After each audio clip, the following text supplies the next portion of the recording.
Muito bem, pessoal, nossos queridos alunos do TEME Sejur, estamos aqui continuando a nossa aula, sobre o artigo 5º, Direitos e Garantias Fundamentais. Paramos no último ponto falando do caput do artigo 5º, e eu quero ver quem é que lembra aí quais são os 5 direitos previstos no caput, na cabeça do artigo 5º. Primeiro, gente, o direito mais importante que a gente tem, que é o direito à vida, Direito à vida, depois o direito à liberdade, o direito à igualdade, o direito à segurança e o direito à propriedade. Então, estão aqui em vermelho no nosso data show aqui para que vocês possam acompanhar.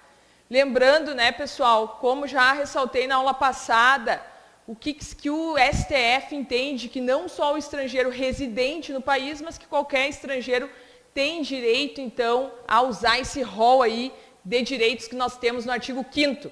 Lembrando que o artigo 5º ele é composto por 78 incisos, então é uma carta de direitos fundamentais, que foi previsto na nossa Constituição de 88. Tá bem, gente? Lembrando também que nós vimos a questão da igualdade material e formal, a diferença. Igualdade formal é aquela igualdade perante a lei, e a igualdade material é aquela igualdade que se busca realmente, o equilíbrio, a isonomia.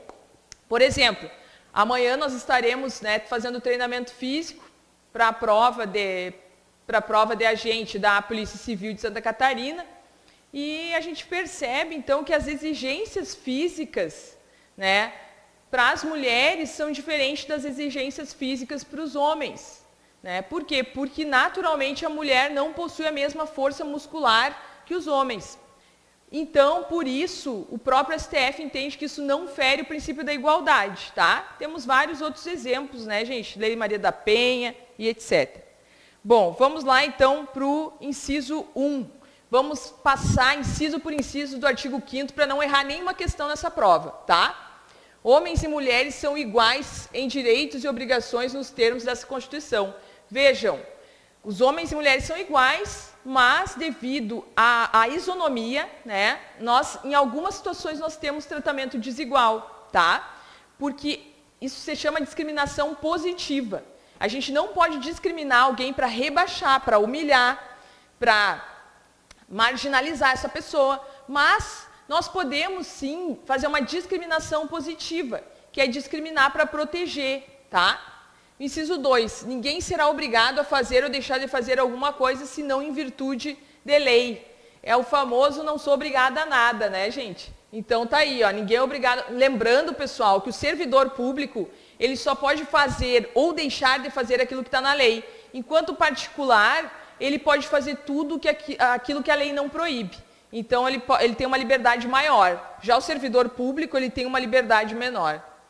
O 3, ninguém será submetido a tortura nem a tratamento desumano ou degradante. Tá? Então, a nossa Constituição de 88 veda o tratamento desumano ou degradante. 4. É livre a manifestação do pensamento, sendo vedado o anonimato. Então, nós podemos nos expressar, mas nós não podemos omitir a autoria. Tá? Muitas questões vêm e colocam assim, sendo permitido o anonimato. Então, cuidado, é vedado o anonimato.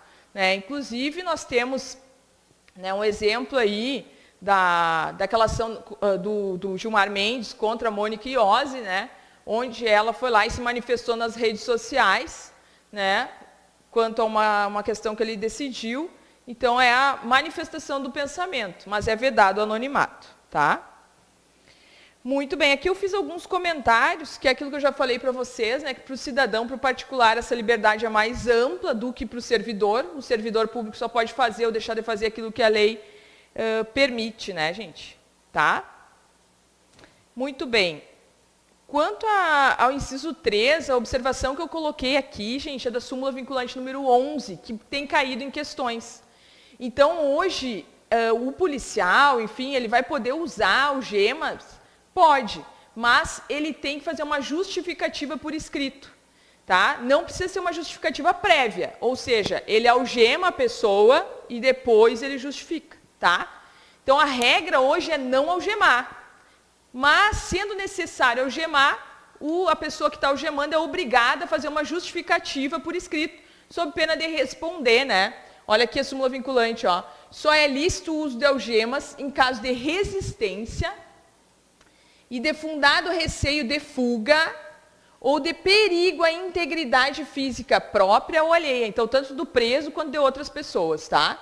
Por parte do preso ou terceiros, justificada excepcionalidade por escrito, sob pena de responsabilidade disciplinar, civil e penal do agente ou da autoridade e de nulidade da prisão ou do ato processual a que se refere, sem prejuízo da responsabilidade civil do Estado. E aí eu coloquei aqui em vermelho o que tem vindo de pegadinha nas questões. E a gente não pode cair, temos que gabaritar direito constitucional, tá? Então, olha só, a banca gosta de colocar justificada previamente a excepcionalidade. Não é isso que a súmula diz. A súmula diz que tem que justificar, mas não diz que tem que ser previamente, ok? Quanto ao inciso 4, eu coloquei uma observação aqui, ó, de que é possível manifestação em espaços públicos em favor da legalização da maconha, tá? Houve uma decisão aí do STF no ADPF 187 sobre isso. Não é favorável ao uso da maconha, mas a manifestação de ser favorável ou não à maconha. Então, está dentro da liberdade de expressão, tá? Não é o uso da maconha que foi autorizado, tá, gente? Vamos lá, continuando aí no nosso querido artigo 5º, inciso 5.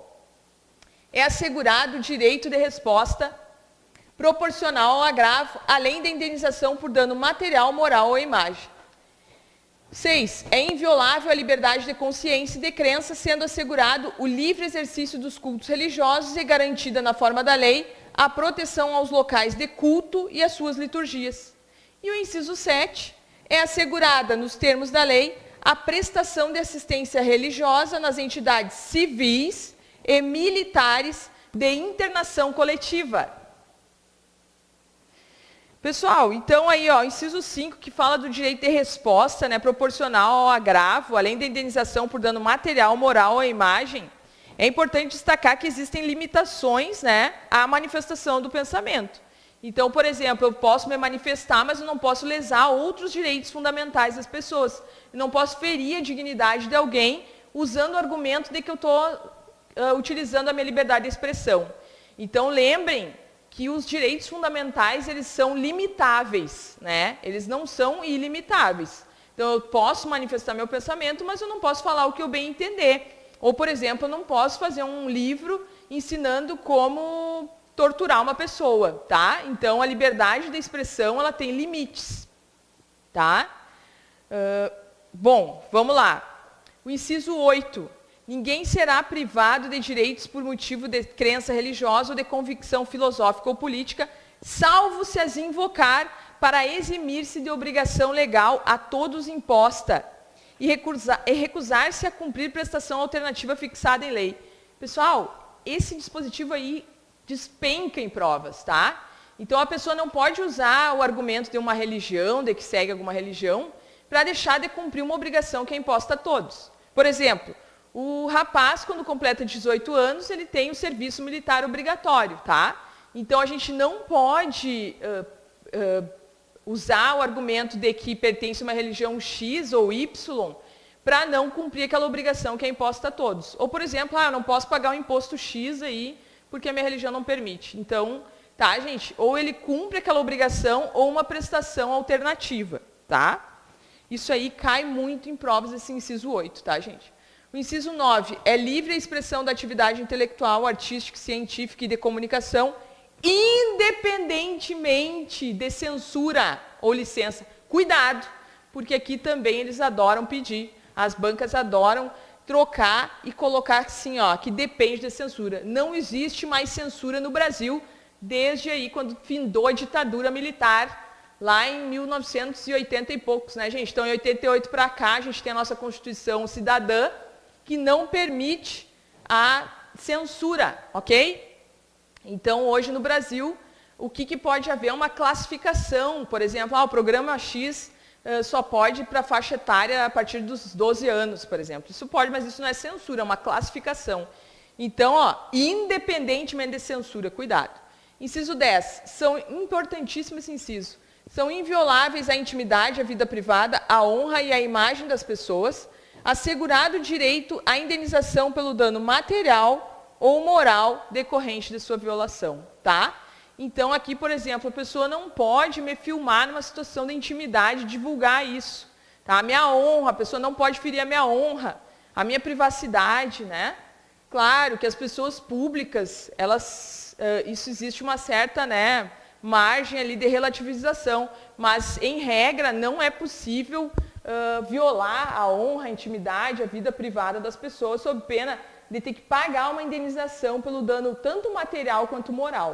Lembrando que não precisa necessariamente haver um dano material para a pessoa cobrar o dano moral, ela pode cobrar somente o dano moral, tá? Vamos lá. 9. É livre a expressão da atividade intelectual, artística, científica, de comunicação, independentemente de censura. Gente, aqui eu coloquei o artigo 220 nos comentários, né? Eu vou dando a lei seca e depois coloco alguns comentários. Olha só, o artigo 220 fala, mais uma vez, né, de que é vedada a censura. Parágrafo 2º, ó. É vedada toda e qualquer censura de natureza política, ideológica e artística. Tá? Aí aqui fala da questão da classificação, que eu expliquei para vocês antes. E o inciso 10 ali fala, porque, gente, só para vocês lembrarem, eu trago a lei seca e depois os próximos slides são de comentários. Eu vou indo aos poucos, tá? Então, ali quando fala ali, ó, da violação da intimidade, a pessoa jurídica também pode ser vítima de dano moral. Então, por exemplo, a pessoa vai lá e faz uma manifestação X lá no Facebook, nas redes sociais, né, sobre pejorativa, né, de uma empresa. Essa empresa, se a pessoa jurídica, ela pode pedir a indenização? Pode. Ela vai poder pedir a indenização, tá? Por dano moral e material também. Tem um exemplo aqui que é bacana de citar. Teve uma médica que ela era Miss, né? E daí depois ela fez medicina, estava exercendo a medicina, e um colega dela, médico, começou a falar que ela não era uma boa profissional como médica, e fazer que ela dizia, porque ela era Miss e tal, que como ela, mais ou menos assim, porque ela era bonita, ela não podia ser competente, tá? Ela ajuizou uma ação contra ele e ganhou, tá? Agora não lembro exatamente o valor, mas ela foi procedente a ação dela, tá, gente? Aqui eu coloquei, ó, a questão que fala da inviolabilidade da vida privada, da honra e da imagem. Como é que fica o sigilo bancário e fiscal? Eles podem ser relativizados? A sua conta bancária, ela pode ser inspecionada? Pode, gente, mas em algumas situações, ó. Quando tiver uma decisão judicial, né? Quando tiver uma CPI, também pode. A CPI pode decretar a quebra de sigilo bancário e fiscal. E a autoridade fazendária também pode fazer essa quebra de sigilo, tá, gente? Em processo administrativo, quando tiver um processo administrativo, então, por exemplo, o auditor fiscal da Receita lá vai poder fazer isso aí. E o MP, existem algumas divergências na doutrina. Uns entendem que ele pode, outros que não. Que ele tem que pedir para o juiz, na verdade, a autorização para quebra, tá? Pessoal, seguindo aí no nosso querido artigo 5º, agora vamos para o inciso 11. O inciso 11 fala que a casa é asilo inviolável do indivíduo, ninguém nela podendo penetrar sem consentimento do morador, salvo em caso de flagrante delito, desastre, ou para prestar socorro, ou ainda durante o dia, com determinação judicial, tá? Então aqui eu gosto sempre de fazer um esqueminha, tá? Vem para cá comigo no quadro. Então a gente tem aqui a casa, deixa eu pegar uma outra caneta aqui. A gente tem aqui uma casa, né?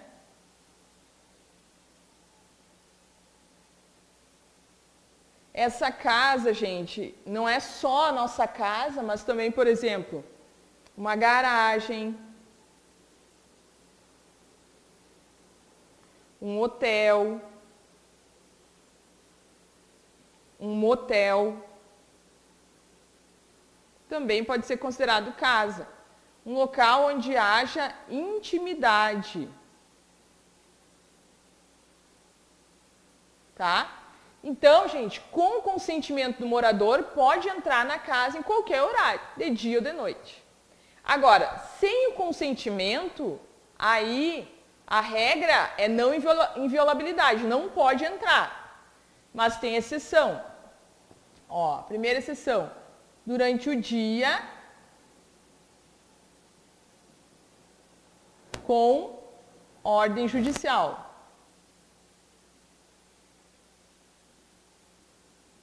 O que seria esse durante o dia? Para o STF é da aurora, ou seja, de quando amanhece, ao crepúsculo.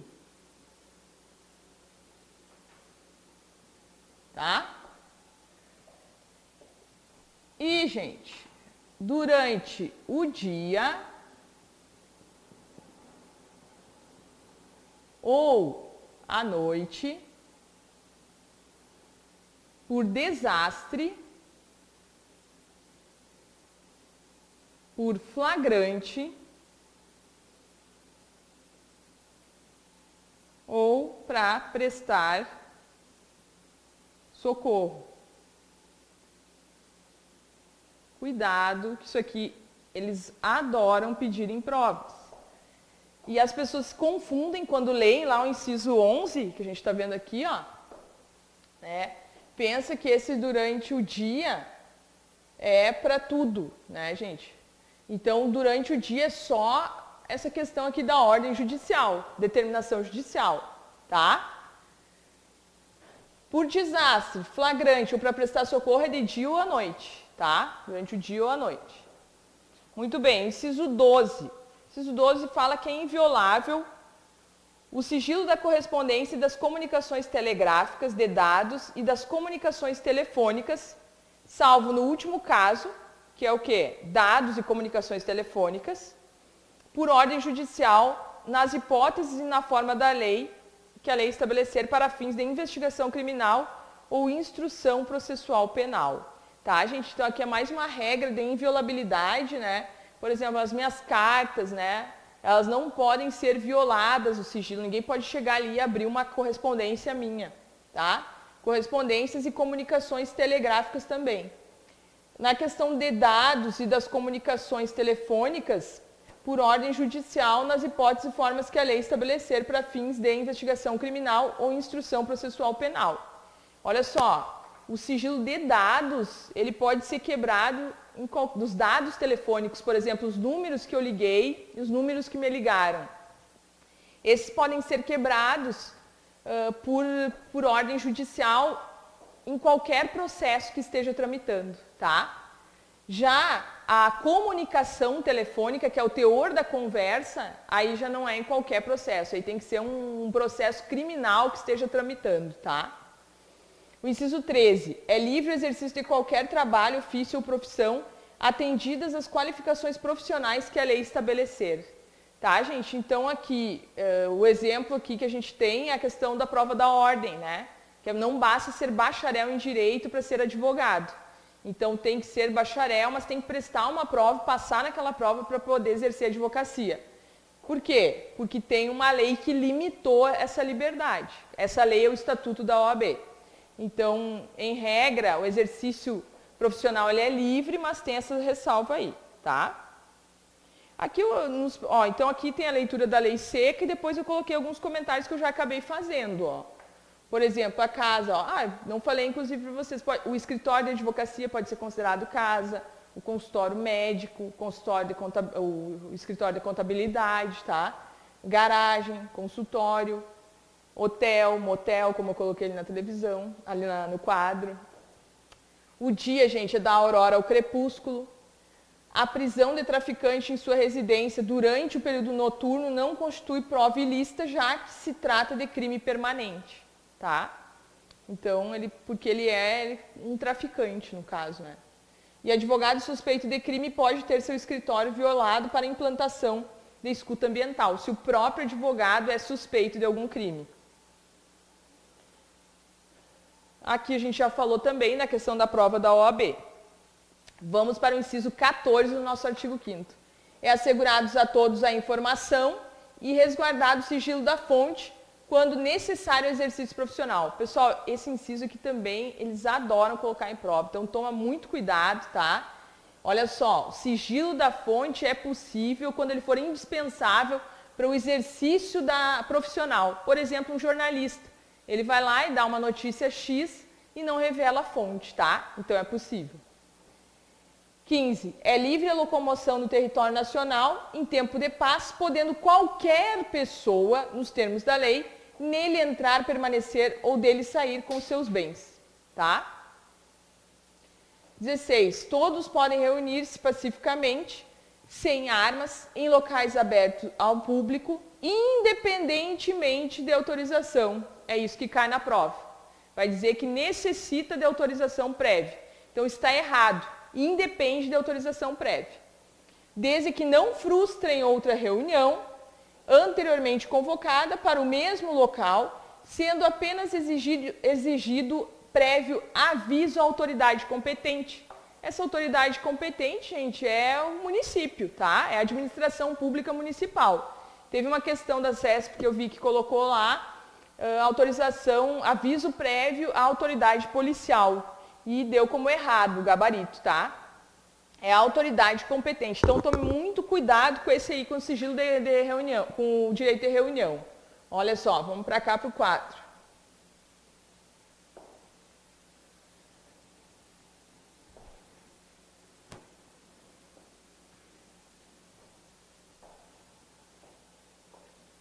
Então, reunião, né, o direito de reunião. A gente tem esse direito de reunião, né? Em local público,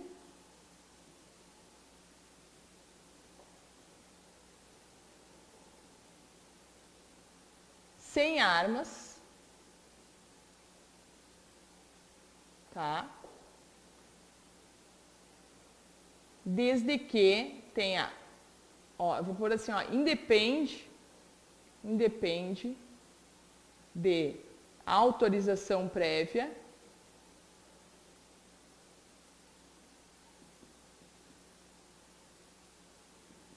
e aqui necessita aviso prévio, tá? Para quem? Para a autoridade competente. Outra observação, essa reunião ela tem que ser sem armas. Ah, nós queremos nos reunir ali numa praça, ali, fazer uma manifestação contra a corrupção, por exemplo. Podemos? Podemos, né? Desde que a gente não frustre outra reunião marcada na mesma hora, no mesmo local, desde que seja uma reunião onde ninguém está armado, né? Desde que a gente faça um aviso prévio à autoridade competente. Não precisamos de autorização, tá? Então, muito bem. Outra questão aí que vocês cuidem do direito de reunião. No que ela fica restrita, o direito de reunião, né? Fica restrito quando houver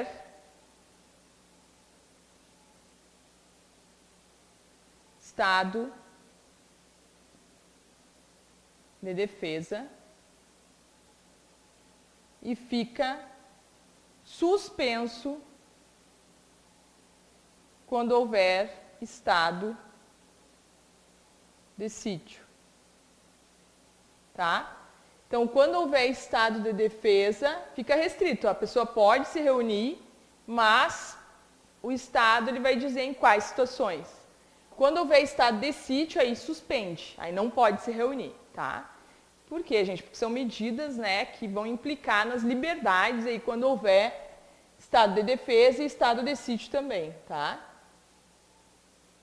Artigo 136 e 137 da Constituição Federal. Muito bem.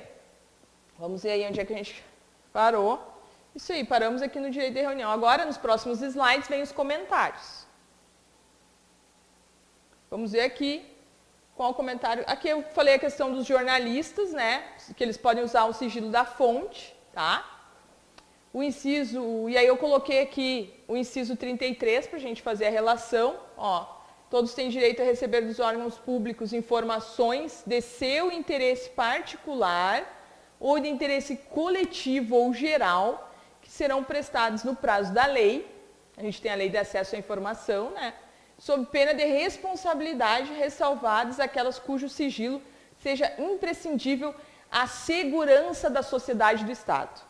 Então, gente, quando que é possível que o Estado, município, Distrito Federal, né, União, não preste informações de caráter geral ou particular para a pessoa? Quando a segurança da sociedade ou do Estado estiver em jogo, tá? Cuidado com isso aí.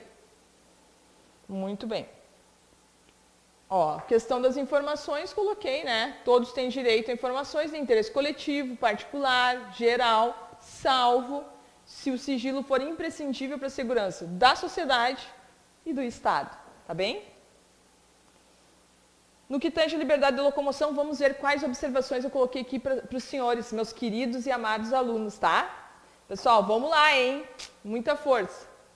A liberdade de locomoção pode ser restringida pelo estado de defesa ou de sítio, assim como o direito de reunião, né, que eu tinha falado. Então, quando houver uma lesão à minha liberdade de locomoção, qual é o remédio que é cabível? O habeas corpus. Depois, na sequência aqui, né, no artigo 5º, a gente vai ver todos os remédios constitucionais, tá? E também coloquei aqui o inciso, ó, o 61, para fazer relação com esse inciso 15 aí que a gente viu já nos slides anteriores. Ó, ninguém será preso senão em flagrante delito ou por ordem escrita e fundamentada de autoridade judiciária competente, salvo nos casos de transgressão militar ou crime propriamente militar. Então, pessoal, para te prenderem, por exemplo, tem que ter, ou é em flagrante, né, se tu estiver cometendo um crime naquele momento, ou então tem que ter uma ordem judicial, senão não pode. Salvo se for militar. Se for militar e cometer uma transgressão militar, por exemplo, foi insubordinado, né? Não prestou continência, vamos pensar. Cometeu uma transgressão militar ou um crime militar, aqueles que estão lá no artigo 9º do Código Penal Militar, aí pode ser preso, né, gente? Sem ser nessa situação aqui, tá? Não precisa haver essa ordem judicial aí. O direito de reunião, acredito que eu já esgotei os comentários, né, no quadro. E vamos partir, então, para o próximo. Fechou aí o primeiro bloco.